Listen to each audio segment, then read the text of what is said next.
Like, what were you doing before all this came about? Like, everybody is scheming. Yeah, everybody. You are learning our worth, and y'all are scared. So scared that the last thing y'all could do is put in law. On mute, but I was holding still because my face always tells a whole story, so I was trying to act like I was frozen, but I'm really not. It's okay. So yes.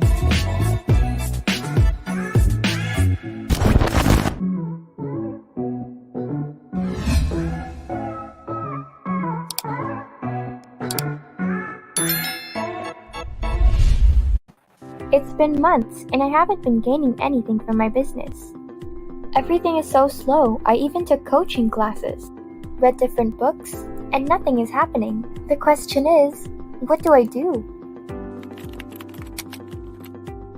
Call this number. Hello? It's handled. Run over and check out our newest release, The Ultimate Business Planner by Besties in Business. Create content using our content calendar.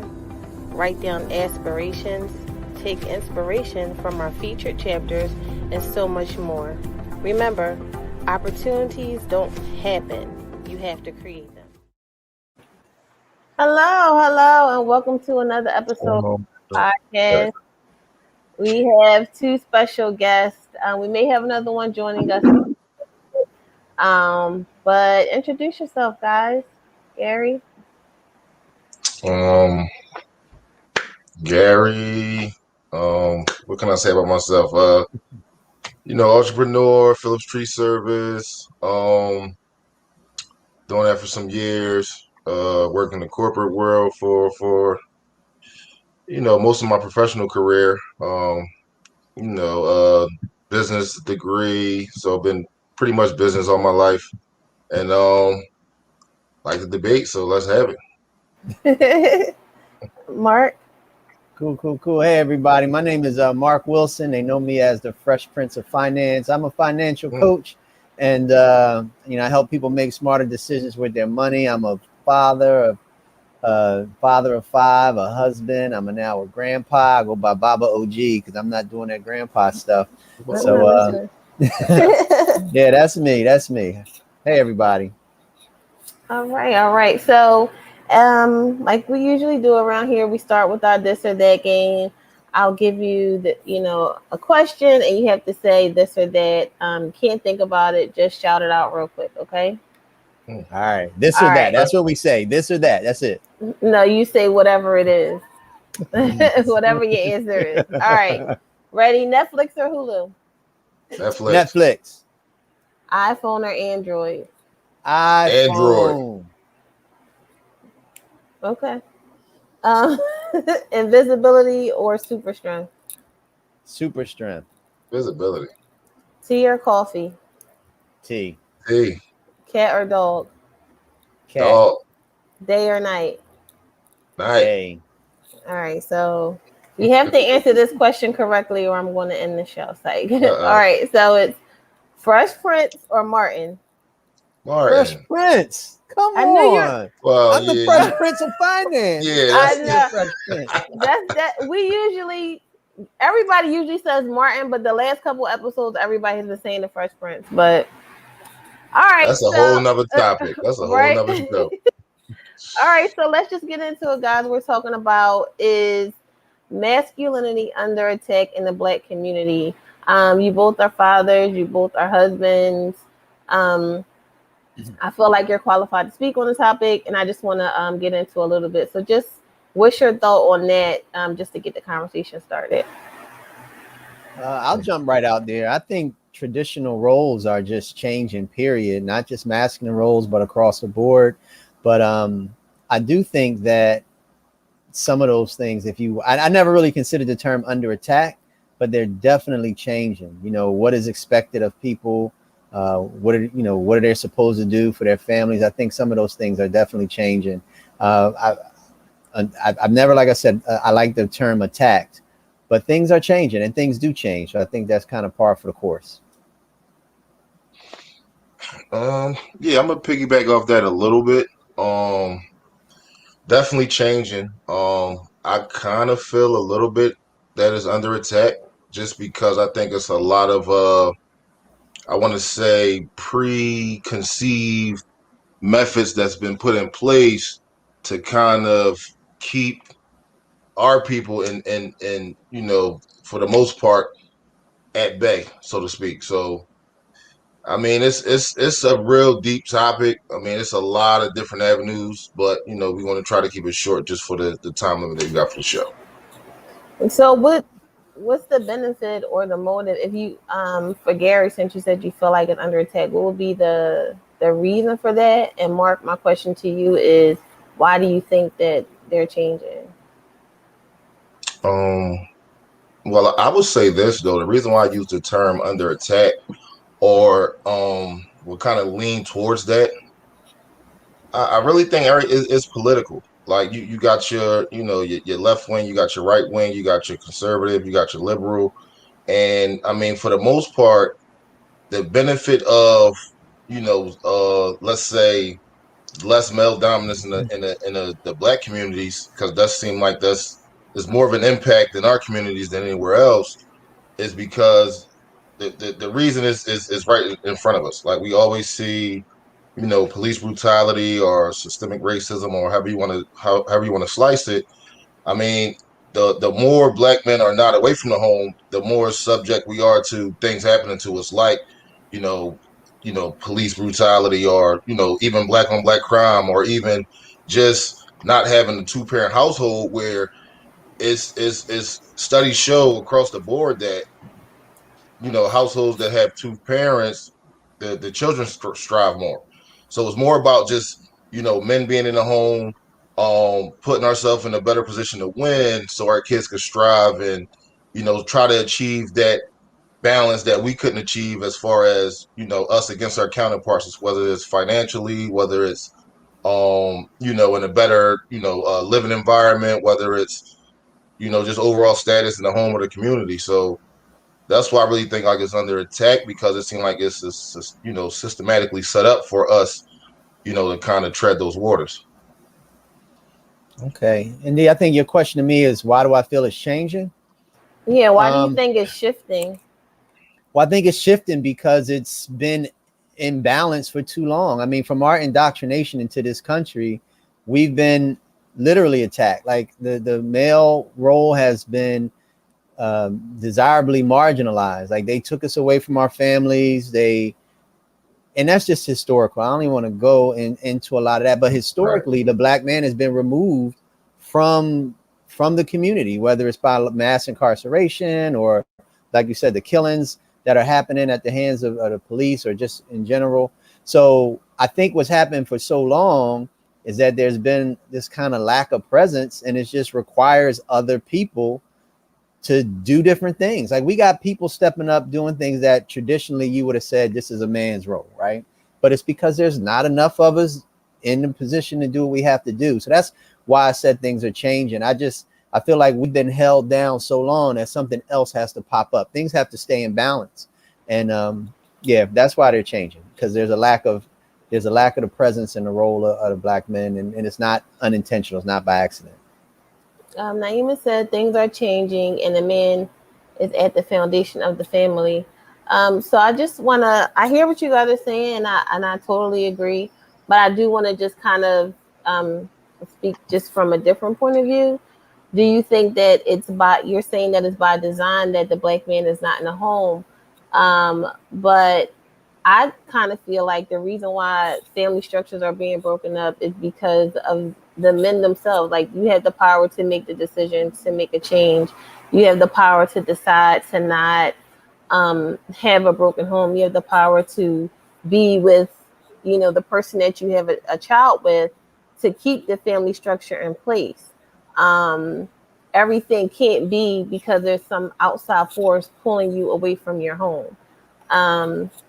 So I just want to that's the argument that I've heard. And I kind of do feel like at some point men have to stand up and say, I'm going to be the head of the household. So my question is, within the household, Because me and Gary, we've talked about this before. Do you feel like within the household, without the outside force, that there's something going on in the household that's causing the man to not be able to be the head of his household or to lead his family? Is that because of outside influences or because of something else that's going on inside the house? So I would challenge that, because at least from things that I've read, and I've read that there are a lot of men that are that are around, like men are being fathers. It's not that they're not, they don't want that story being told. Like I firmly believe that the design has always been to separate. One of my favorite movies was Claudine. I don't know if you've seen Claudine, James Earl Jones and Diane Carroll, but it spoke to a lot of in the early days with the welfare system, where in order for people to take care of their families, they had to be single. Like they couldn't have a man in the house, because once you put them in the house and they got no resource, and everybody struggled. So a lot of people built on, all right, this is how we got to function in this system to get around it. But it still was something else that was designed to break the family apart. So yeah, I don't necessarily agree that it's not that men aren't trying to be in their homes. The system isn't designed for that to be successful. So it's a constant fight for that to happen. That's just my personal opinion. And yeah, that's 100% correct. I mean, if you're going back to, like, let's say right after the civil rights movement, when they were putting in things into place like the Great Society Act, where they were incentivizing, black families to try to catch up, so to speak. So they was doing things like the welfare system and, Section 8. But see, what happened was, if you guys ever viewed the Moynihan report, Patrick Moynihan, he was a U.S. senator back in the 60s where LBJ was in office. He designed a whole plan on how to put the black family structure back in place. And basically, to sum it all up, because it was probably about like a 25-page report, to sum it all up, he basically said normal practices is not going to get us where we need to be, because we're so off after going through that struggle. But basically, what happened was, a lot of people, there was a lot of backlash about it, because now it's like you're putting us on the forefront and taking care of the black people, but now it's like you're limiting other Americans, let's say any other ethnicity, but it was mainly about black people. So it was kind of taken off the table. And why I say under attack, those same people, they incentivize single family homes, they incentivize the welfare system, they incentivize Section 8. Like, if the man is home, you can't get a Section 8 voucher. If the man is home, you can't get child support. So it made it more of almost putting the black man and the black woman against each other. Because at the same time, a lot of black men, and I will say this, they incentivize too. I don't have to be home. I can just go be a Rolling Stone and the government take care of my kids. And women, on the other hand, is kind of like, and to kind of tie the two together, which I kind of left something out, once it became more of a feminist movement as well. So now it's like the women are outside, like you said, Mark, earlier, the roles are kind of changing, because the women are becoming more, career minded and driven, and they got their own dreams and aspirations. So if you're incentivized of not having, your partner home, or your male counterpart home, and you can still have your career, but you still get these government incentives. It's just one of those things that's systematically set up, so that we don't have to, kind of parent, I guess. I mean, we're kind of just, putting it on the government to, step in, and we can step aside, so to speak.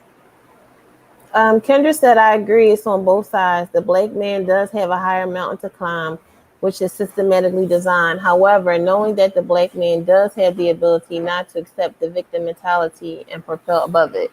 I like what you said, Mark, about they're just not portraying it, because we have two men right now who are married, who are in the home. Our other guest, hopefully he'll be able to come on too. He's in his home too. So I do think it's also about what they're portraying. But I also agree with what you're saying, that, it's almost incentivized for the males to not be in the home.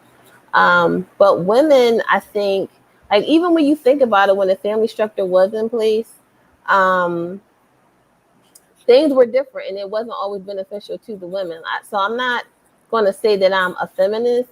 However, I do feel like when the woman was home and the gender roles were strictly in place, it wasn't necessarily a fair deal on the women's side. So although she may have been home taking care of the children and cooking and cleaning, her husband was out there, like you said, Gary, being a Rolling Stone, and things weren't ideal. So you see people post a lot about that too, about, you know, these are not the same women that, you know, they're not the same women like their grandmothers were. And then women will come back and say, well, if grandma knew what Earl was doing, you know, she would have left. She didn't know, she couldn't read. All she did was take care of the kids.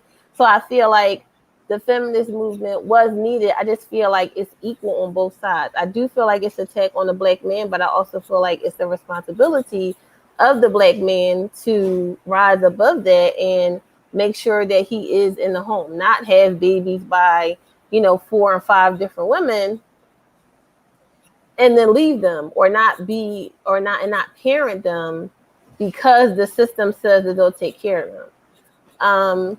And then what I was kind of trying to allude to earlier was I feel like sometimes in a household, women aren't allowing the men to lead for those reasons. I'm working, I'm taking care of the kids when I come home, I'm, you know, helping the kids with their homework, and I gotta cook and I gotta clean, and because you're working 2 jobs, that, you know, I feel like that's causing a divide in the home too. So do you feel like when the man was in the home more and the family structures were more intact, like in the 50s and the 60s, do you think that we should go back to that? Like, how do you feel about the gender role, that lifestyle that was being portrayed then?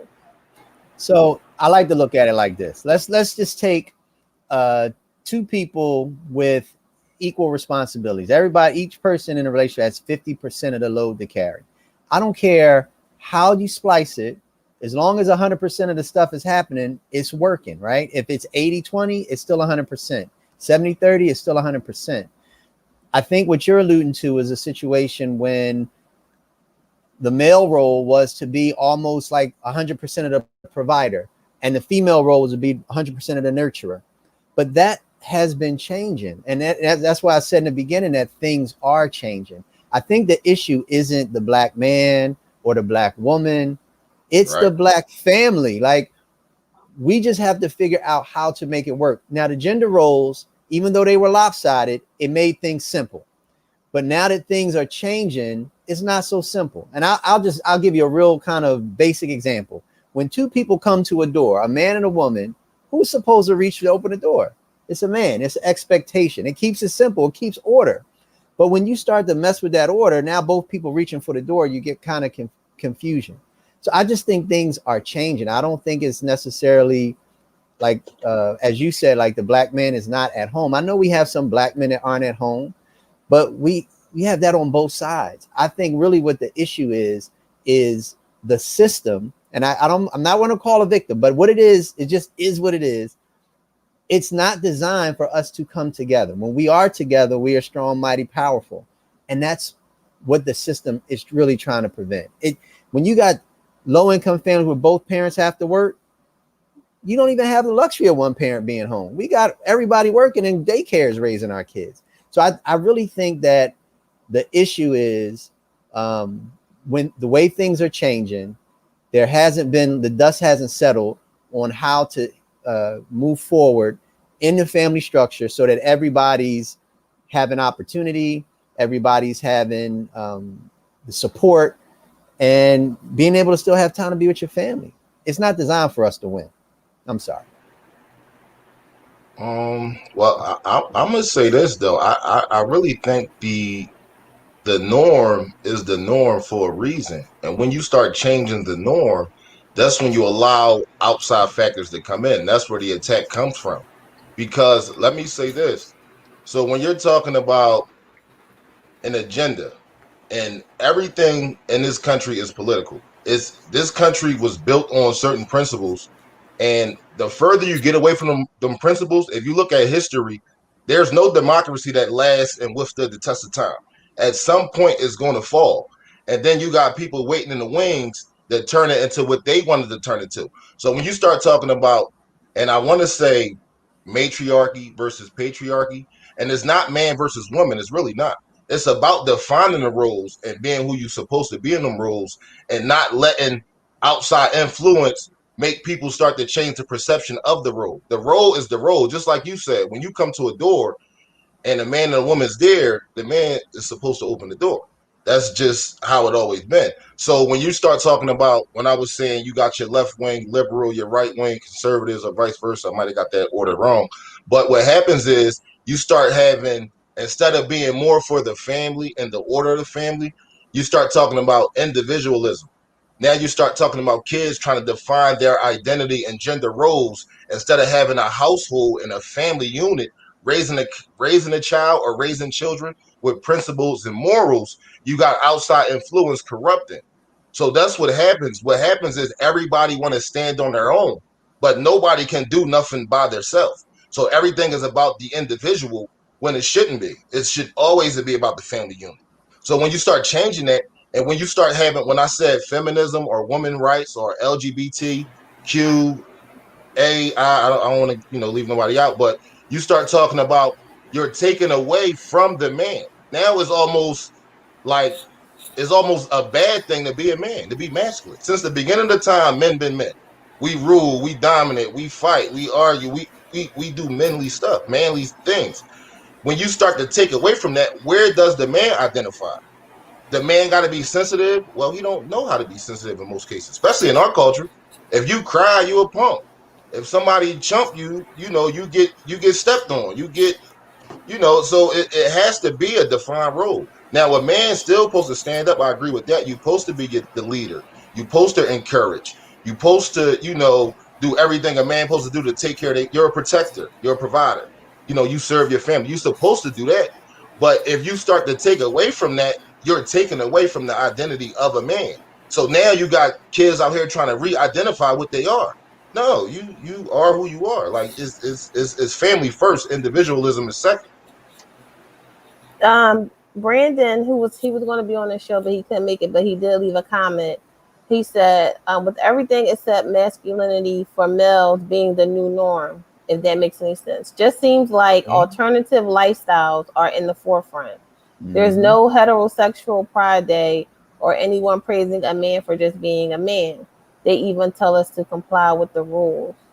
And we had another comment. When women became too independent to want or need anything from a man. Not every woman is like that, but because most of us men are prideful, we act like that isn't harmful, but it really is. So I guess, women taking over, I guess, what would typically be the role of a man leading the household. That's why I was asking, because I know that, it just works kind of like what you said, Mark, 50-50. However, it ends up working as long as everybody's putting in the same amount of effort.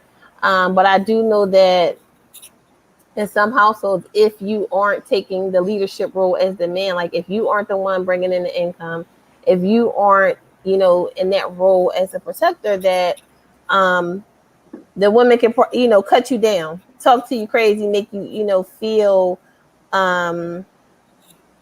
feel less than a man.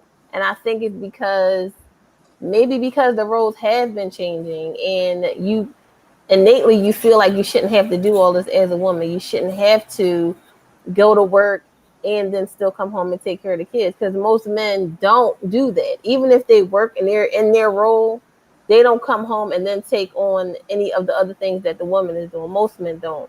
But as a woman, if you're going to work making all the money, you still got to come home and get the kids and do all the other things. And so I think it causes a little bit of resentment between the two, which causes problems in the home. So can I jump in there on that? Because one of the things that I think too, I think we get caught up. I think we do get caught up in this men and women too. My experience is not that a man goes out and makes all the money and come home and gets his slippers up. That's never been my experience. It's never been my experience that a woman stays home and just takes care of the kids and that's all they do. My entire lifetime has been an example. I've witnessed an example, and I live an example where two people work together. Like they do everything. Men work and take care of their kids. Women work and take care of their kids. And when I say that things are changing, me personally, I don't see anything wrong with that. But I think when we start talking about just saying that women have to work and come home and do everything, it's hard for me to swallow that, because I know men that do that as well. My thing is, I really believe that in this change, the change that I was mentioning, these are the things that have to be done, period. Unfortunately, both parents in a lot of cases have to work. That means they have to go out to work. And both parents, when they come home, if they got children, they got to take care of their kids. I think that is the change that I was talking about. And as long as those things are happening, you know, I don't agree that they have to be 50-50. I just think it has to work for that people. But I do believe that it has to be done as a unit. The whole thing, everything, I think that the balance that we have, man, woman, child, I think that has to be protected. And when I'm saying that things are being deliberately separated, that unit is what I think is under attack, if anything. That you can't have that unit, and if you can't keep that unit together, then we start to fall apart. But I think the unit can work as long as you have both people committed to doing all those things. Can you have one person doing one or the other? Absolutely. As long as y'all touch and agree on it, it works. And I don't, go ahead. Now I have another comment. It's really long, so I'm not going to read the whole thing, but it kind of like touched on what you guys were saying. He said, I think masculinity had been bastardized for centuries, much like the domestication of wolves. When have people of African descent been able to truly embody masculinity in this country? I do believe that what people think of masculinity is being stripped away by overcorrection and evolution of our current society. I also believe that there are many people making choices in the name of masculinity that have vested interests as it currently stands in its destruction. So I want to talk about just the original topic was supposed to be matriarchy and patriarchy, and I just wanted Gary to just touch on that a little bit, and then you guys can discuss that a little bit. I guess versus each other. Matriarchy versus patriarchy. Okay. I don't want to say versus though, because I don't want to look at it like, it's not man versus woman. I want to make that perfectly clear. It's not like kind of like what Mark said. Everything has to work as a unit. No matter how it works, long as you put out that 100%, that's what matters. Everybody benefits. But what I do want to say though is when you start talking about the agenda behind it, because see, my thinking is always this: is a reason for why we're in the situation that we're in. Why there's a lot of black males absent in a black home. Why there's black men dying on the street, whether it's by our own hands, whether it's by the system hands, or however you shake it. It has to be a reason behind that. And the reason is it's always a political agenda. So when you start talking about groups forming, that's more, on the liberal side of it, more on the individuality side of it. Those are the people that vote. So the people who are in power are political, and they're trying to get the vote. So they're going to conform to whatever group is harvesting most of that vote. So what starts to happen is the society changes, democracy changes. So that's what I mean by the agenda and under attack, because you have those, conservatives and liberals, they're fighting for votes, but they're fighting for an agenda.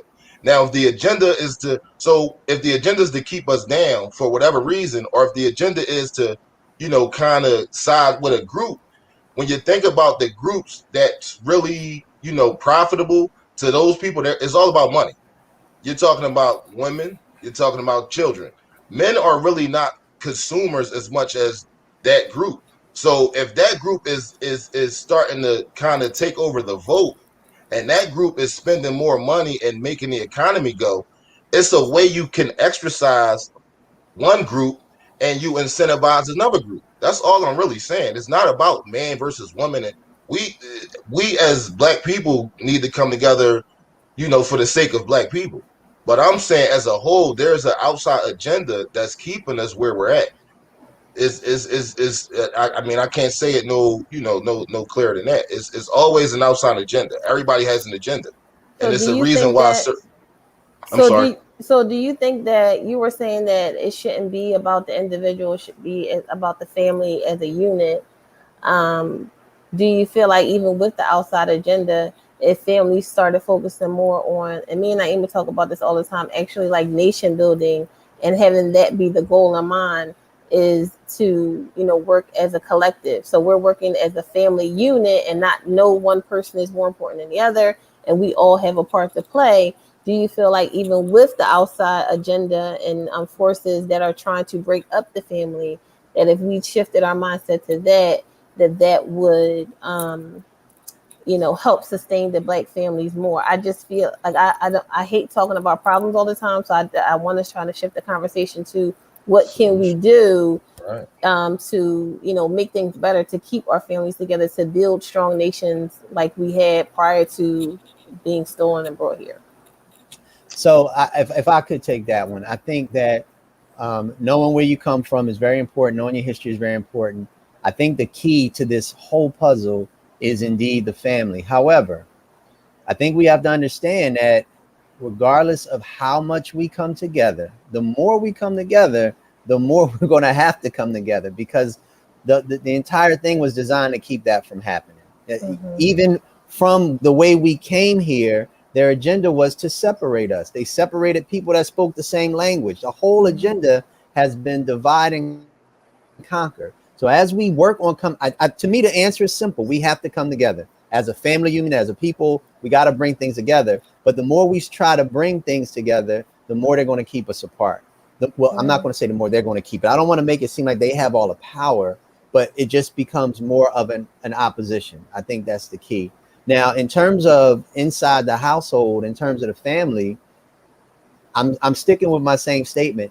However the family comes together to work as a family unit is going to work, right? I was talking with somebody today when we were looking for houses. My wife and I were looking for houses, and we went to a small house in South Philly, and it was a small house. And we were looking at like, this house is kind of small for our family of 5. Mm-hmm. But it was like 13 people living in that house. It looked like it's about 3 families, Mm-hmm. but they were able to come together, live communally, and build together for their own benefit. You can imagine if you have 3 working families in one space, the kind of resources that they have to share and help better themselves and whoever else. But a lot of times we're like, man, I can't live with nobody. I got to have my own. I got to have my own. It's just been this kind of this brainwashing that we've internalized, that we can't be together. I definitely think the answer is to come together, but I don't think we're going to find in this changing environment, you're not going to find this is the role of man, this is the role of woman. You're not going to say we're patriarchy or we're matriarchy. We have to be a unit, a family unit, and everybody's going to have to do their part.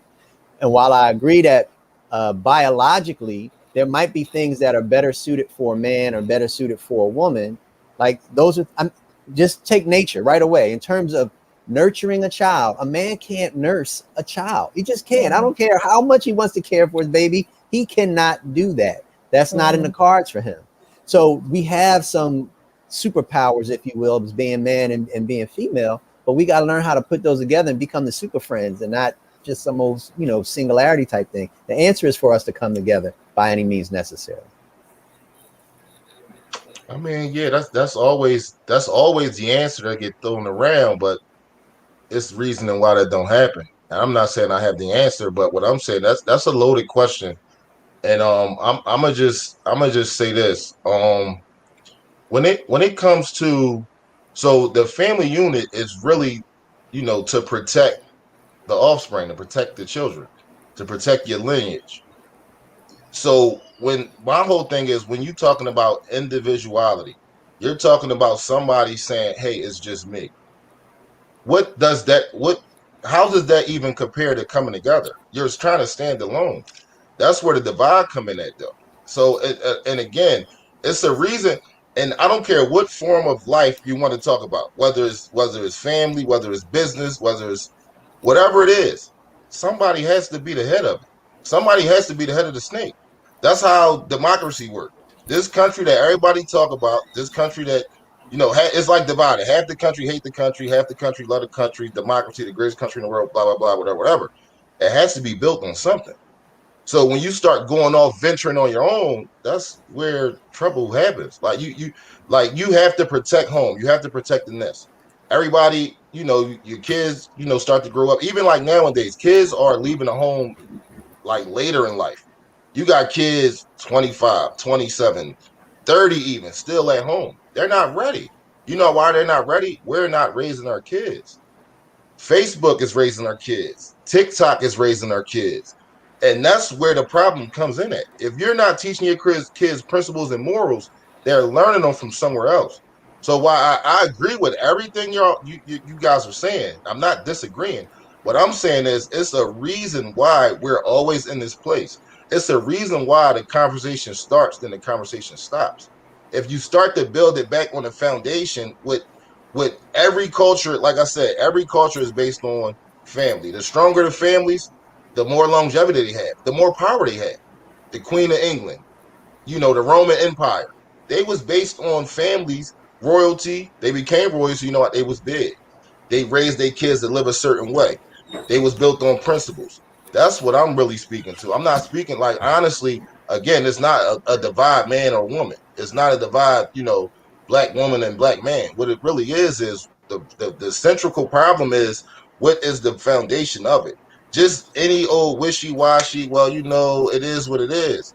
That's the problem. That's what I'm saying. That's the problem. But it sounds like you guys are saying the same thing, though. Sound like you're saying the same thing. We definitely are. We definitely are. But the queen, yeah, absolutely. but some of that, kind of like what I was saying earlier about when the families were together, that wasn't always necessarily a good thing. Like, even though if it's all about the family and we're not, and this is probably why you have so many people coming out with me. I feel like this, I feel like that, is because for so long you are in a family and nobody really cares how you feel because it's about the family. The Queen of England, you know, Princess Diana, like, people are getting murdered, people are getting, you know, kicked out of the family, people are committing suicide because nobody cares about the individual person. So while the family is the central component, we do need to look inside of the family and pay attention to what's going on. And that's why I think we have so many kids jumping out right now saying, hey, look at me, I am who I am an individual, I am different from, you know, everybody else. They're trying to find who they are. They want you to see them. But if you're in the family and everything, and I agree with what you're saying, but I also feel like just focusing on a unit as a whole and protecting the children, and, you know, I think that's exactly why we are here right now. I think that's exactly why you have so many children saying, I am this or I am that. They're trying to identify with something because they feel like they aren't being seen in their family. Their voices aren't being heard. And so there's that African concept called Ubuntu, which is I am because we are. And it's the African version of we're stronger together. That's what Ubuntu really means. And in terms of all of this, we have been so segregated. We've been separated. Like I said, when you have a two-parent home, Gary, you had mentioned about two-parent homes and how that works. You know, statistically, and I forget where I read this, the average two-parent home where both parents work spends 19 minutes of quality time with their children. 19 minutes. And I remember when I first read that, it seemed shocking. But when I woke up in the morning, I was telling my kids, get ready to school, where everybody's hustling and busting. That's not quality time. About the most quality time we had was driving to school. Maybe had some time for conversation, but then they spend 8 hours at school. We spend 8 hours at work, maybe some more quality time coming back home. But then when we came home, it's I'm still working, you're still working, we're tired. There's not a lot of quality time. So, but that's not because the family isn't trying to be together. That's because the family is trying to survive this system that we're in. And I go back to the system was never designed for us to come together. The system works because we can't come together. And I think what you're saying, Khadija, even though we have children at home, you have parents at home, and Gary was saying how Facebook is raising the kids. The unit is not what it needs to be. It's just not what it needs to be. And I have to believe, because this is what I'm working towards. I'm working towards, with my career, with everything, getting the kind of financial and time freedom that you can spend more quality time with your family and raising your kids and directing them, because I think that's the answer. But we just don't have that luxury in our community. We working too hard. We're not able to do those kind of things for our children.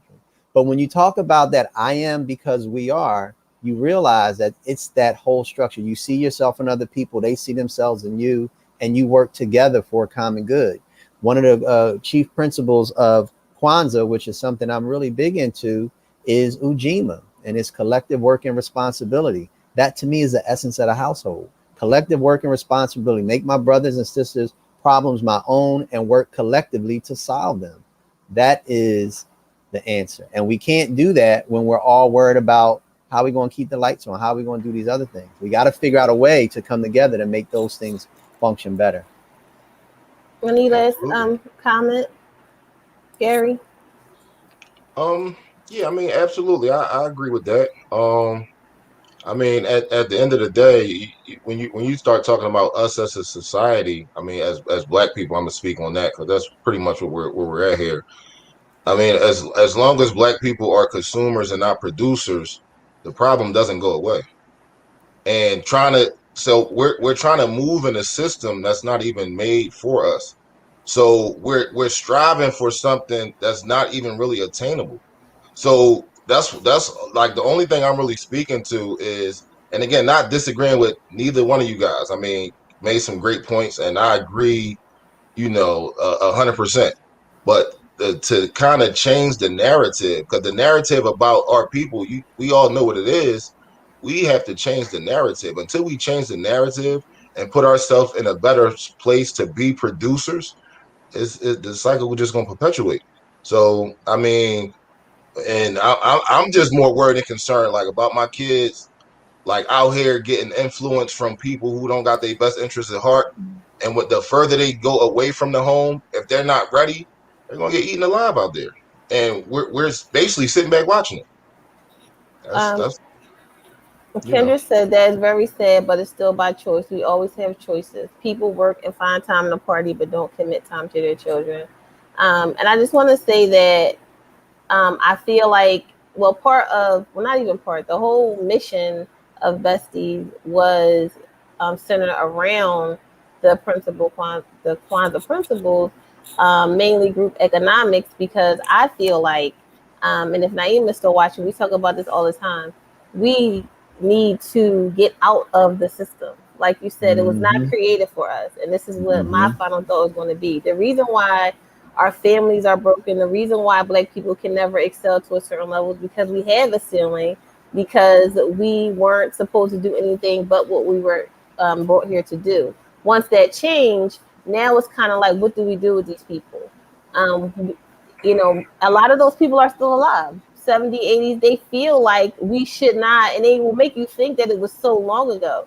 Those people are still alive. So they have grandchildren who they talk to, who you live and work with every day. We need to separate ourselves from the society that does not want us to be a part of it. This is why we have issues in the Olympics. They don't want you to wear the cap that covers your hair because your hair is too big. This is why, this person should have won this award, but they didn't win this award for a technicality, because they don't want us here. They don't want us to be a part. They don't want us to excel. They don't want our families to come together, because they know once you come together, it's harder to keep you down. So therefore, the reason why we started Besties, the reason why I have the podcast, is to get the message across that we have to come together in our homes, collectively as a society.